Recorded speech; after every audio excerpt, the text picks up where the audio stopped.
Expanding the use of soil health practices among farmers is fundamentally a behavior change challenge. It can be overwhelming though when we start to think about all the different factors that can influence these decisions. Luckily, social scientists have developed some useful models that can help us break down this process and better understand what factors are standing in the way. Among the most useful of these models is the theory of planned behavior. Developed in the 1980s by social psychologists, this model helps to explain the main drivers of decision making. This theory has been applied in a wide range of contexts, including agriculture, but also voting behavior, adoption of clean energy, and personal health decisions.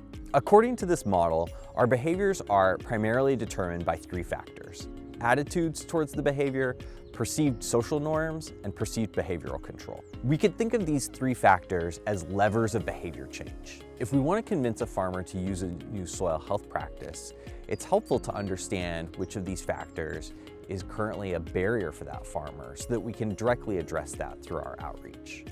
The first of these levers is attitudes.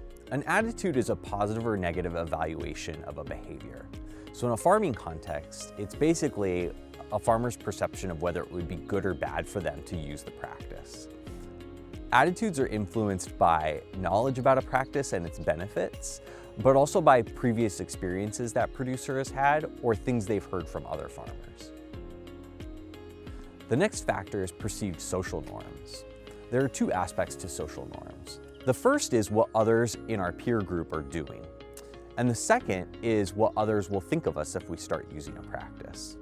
Many soil health practices, including cover crops and no-till, are highly visible. Because of that, social norms can carry a lot of weight. The last factor is perceived behavioral control. This refers to whether we have the right skills, knowledge, or equipment to be able to use a new practice. It might not be enough to have a positive attitude towards a practice if we don't have the right knowledge or tools to be able to use it.